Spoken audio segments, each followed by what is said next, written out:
Vous n'êtes pas sans savoir que le codex Cult Genestealer est en galère compétitivement parlant, vous avez très certainement dû regarder ma précédente vidéo qui concerne le gameplay de l'armée. Malgré ça, vous êtes tout de même un compétiteur dans l'âme, quelqu'un qui a envie de relever tous les challenges et tous les défis, et vous voulez démarrer une armée Cult Genestealer, cette vidéo elle est faite pour vous. Bien évidemment, avant d'aller plus loin, cette vidéo n'a pas pour but de vous lancer dans le compétitif. Ne prenez pas pour argent comptant ce que j'ai dit en intro, c'est une phrase d'accroche à prendre au second degré. Ici, on est là pour se faire une collection, tenter des choses, se faire une première expérience du jeu avant de se lancer un petit peu plus loin, un petit peu plus en détail dans l'armée. Et même si on n'a pas envie d'aller plus loin, on a bien le droit de jeter des dés le week-end juste pour s'amuser. Et comme d'habitude, je vous remercie de supporter la chaîne depuis plus de 3 ans. Continuez à mettre des pouces bleus, mettre votre avis sous les commentaires, à vous abonner à la chaîne, pourquoi pas activer la cloche pour recevoir les notifications. Si vous voulez aider le studio dans son développement, vous pouvez continuer à acheter vos figurines via MyHobbyPlace ou encore faire des dons, que ce soit sur Tipeee et Tipeee Stream. Quant à moi, vous pouvez me retrouver désormais de nouveau tous les lundis soirs à partir de 20h30 sur Twitch pour parler de hobby et de plein d'autres choses. Et si tout comme moi, vous aussi, vous avez tendance à dormir 3 heures par nuit et que vous avez besoin d'énergie pour affronter vos dures journées de labeur, je vous invite à vous rendre chez Oli, ou tout simplement à dormir la nuit, ça peut aider aussi. Mais vous pouvez vous rendre chez Oli qui propose des boissons énergisantes sans sucre et sans taurine, qui plus est quasiment avec déchet zéro, puisque aucune bouteille, aucune canette, puisqu'on est sur de la bonne poudre des familles. Vous avez des codes promo dans la description, je vous invite à y aller faire un tour. N'oubliez tout de même pas de boire de l'eau, parce que l'eau, c'est bon. Bon, comment on fait une armée Cult Genestealer quand on sait que c'est une des armées un petit peu à la manière de l'Adeptus Mechanicus qui coûte le plus cher en termes d'euros dès qu'on veut faire des gros packs de figurines. Bon, j'ai pas eu 36 solutions pour pouvoir vous proposer quelque chose d'assez sympa pour démarrer et qui en plus ne vous ruine pas d'entrée de jeu. J'ai même tendance à croire que l'armée coûte pas si cher que ça si vous partez dans cette optique-là.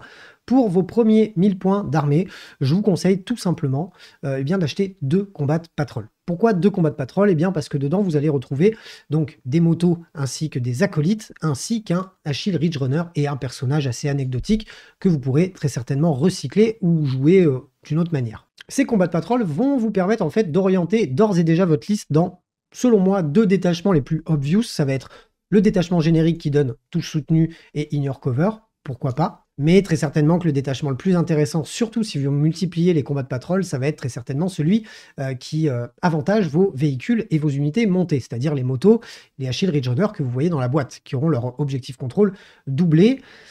Et en plus de ça, les motards seront sticky objectifs, donc pourront garder les objectifs, même s'ils s'en aillent. Même s'ils s'en aillent, t'es sérieux? Même s'ils s'en vont.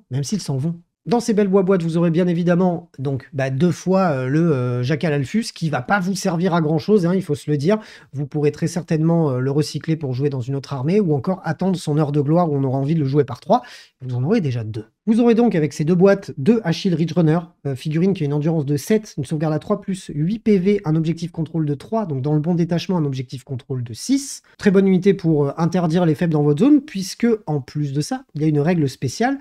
Donc si vous leur mettez les mortiers, bien évidemment, ça tire sans ligne de vue.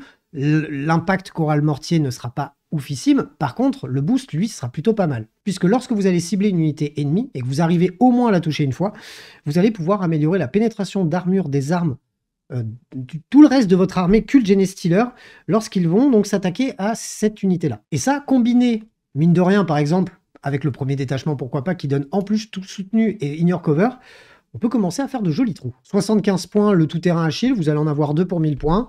Votre adversaire va devoir s'en préoccuper, ou du moins, ça va pouvoir vous couvrir votre zone de déploiement, et ça, c'est vraiment pas mal. Je les conseille, clairement, si vous voulez voir mon top 5 des unités Cult Genestealer, l'Achille Ridge Runner est dedans, et c'est pas pour rien, vous pouvez retrouver la vidéo juste ici. Pour terminer, dans cette belle boîte, on va avoir aussi les hybrides acolytes que je vais vous conseiller de monter en pistolet mitrailleur et arme de corps à corps, et non pas en pistolet lance-flamme et en charge de démolition, parce que moi je vais avoir tendance à vouloir les jouer plus agressifs au corps à corps qu'avec leurs quelques mines qui sont à usage unique. On va être sur 140 points l'unité de 10, c'est une unité qui peut arriver en embuscade, donc en frappe en profondeur, c'est une unité qui peut repop.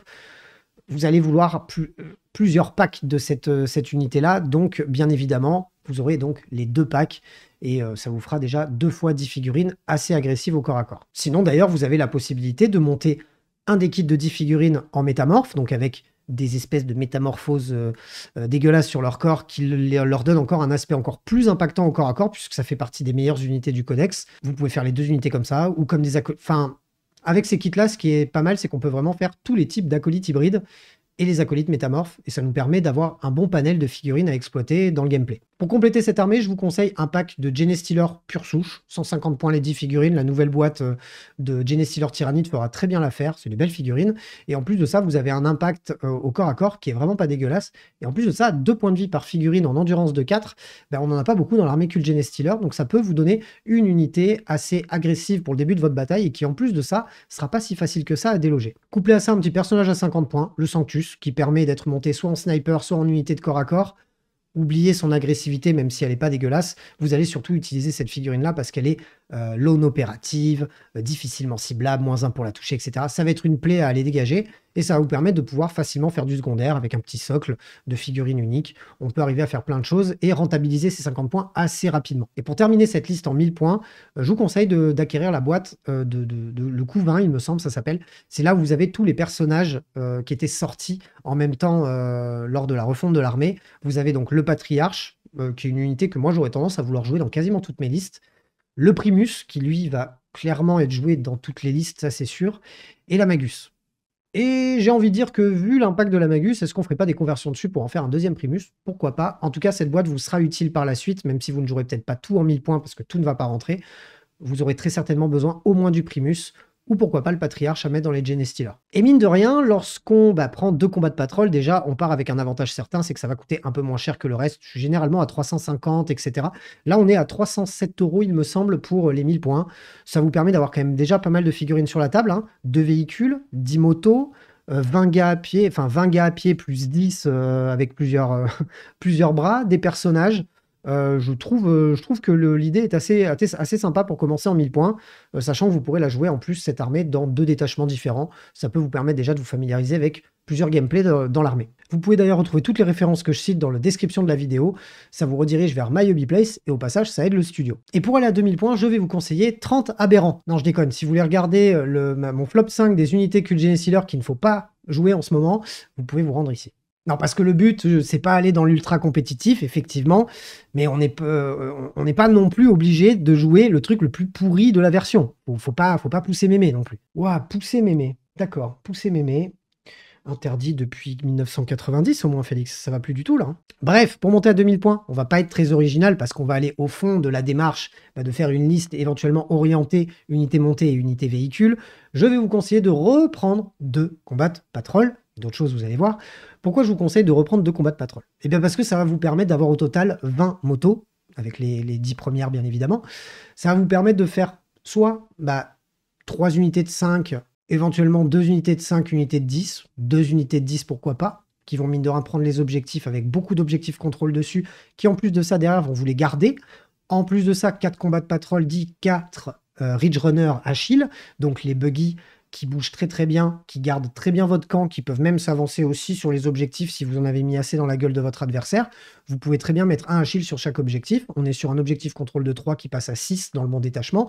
C'est pas déconnant du tout. Et chaque Achille va vous permettre, lorsque vous ciblez, que vous touchez une cible, d'améliorer la létalité de vos autres unités. Je pense que si on a envie d'être dans l'économie et de se commencer une armée Cult Genestealer, je pense que c'est la meilleure des solutions, sachant que derrière, vous avez surtout, dans les 2 boîtes, les 2 x 10 hybrides que vous pouvez là aussi monter encore en pistolet mitrailleur et armes de corps à corps, pistolet lance-flamme et mine antipersonnelle si vous avez envie de tester, ou pourquoi pas, tout simplement en hybride métamorphe qui tabasse sévère. Je vois très bien le gameplay autour de cette armée-là, c'est-à-dire on prend les objectifs avec nos unités mobiles, on envoie le plus possible de marmailles et de trucs de corps à corps dans la gueule de l'adversaire pour qu'il se retrouve submergé, et on contrôle les objectifs, on va finir par se faire raser, mais par contre, on va marquer des points. Peut-être pas dans tous les formats de jeu, bien évidemment, mais le but, c'était quand même d'avoir un peu une réflexion, un peu, pas jeu égal compétitif, mais au moins d'avoir un petit côté cérébral à l'armée et essayer quand même de marquer des points, parce que le but à ce jeu-là, c'est de marquer des points. Ajoutez à ça un petit Nexus, qui est une petite figurine qui coûte 50 points, qui vous permet d'utiliser un stratagème à moindre coût, avec l'unité à laquelle il est attaché, mais c'est pas nécessairement pour ça qu'on va le prendre, surtout si vous débutez, c'est plus pour sa deuxième capacité qui lui permet de redéployer des pions d'embuscade. C'est cette capacité que vous avez à faire repop vos figurines via des pions d'embuscade. Lorsqu'on débute et qu'on peut s'être un peu planté, je pense que le Nexus dans l'armée peut un peu aider à rattraper certaines lacunes. Il peut être pas mal à jouer, il coûte que 50 points, au pire des cas, il vous garde un objectif, ça marche. Et pour terminer, vous ajoutez à ça 2 boîtes d'hybride néophyte. Ça vous permet de monter 2 x 10, on va dire, troufions de base hein, de l'armée Cult Genestealer, qui sont pas du tout orientés corps à corps, mais eux beaucoup plus orientés sur la prise de position et surtout le tir, parce qu'on a quand même pas mal d'armes lourdes et d'armes spéciales à leur bord. Ça vous permet d'avoir une petite plateforme de tir de 20 figurines, qui mine de rien, avec les bons persos et les bons boosts, peuvent devenir une épine dans le pied de votre adversaire. Ça coûte 70 points par escouade, le pack de 20 vous coûtera 140 points. Ça rajoute 20 pélos sur la table, 20 points de vie à tomber. Je pense que c'est ce qu'il y a de peut-être de plus judicieux, en tout cas, pour commencer une armée Cult Genestealer et pouvoir un peu voir tous les aspects, ou du moins plusieurs aspects de leur gameplay. Vous allez uniquement pas avoir trop l'aspect aberrant et gros véhicule, mais ça peut vous permettre en tout cas de vous familiariser avec le gameplay de l'armée, parce qu'elle n'est pas évidente à prendre en main. Et on est là sur un total de 298 €, donc au final on se retrouve avec une armée en 2000 points à peu près 600 €, pardon. Ce qui en soi fait pas, ne les met pas en haut du tableau, surtout si on compose notre armée de cette manière-là. Bien évidemment, si on a envie de jouer plein d'aberrants ou que des acolytes hybrides, etc., ça va nous coûter beaucoup plus cher, parce qu'en plus les acolytes sont vendus par boîte de 5. Donc effectivement, dans cette optique-là, on est tout de même sur quelque chose d'assez économique quand on parle de Games Workshop. N'hésitez pas à me dire ce que vous avez pensé de ces listes dans les commentaires. J'espère en tout cas que cette vidéo vous a plu. Si c'est le cas, vous mettez un petit pouce bleu. On se retrouve très bientôt pour plein d'autres vidéos. D'ici là, prenez soin de vous. Salut les roommates.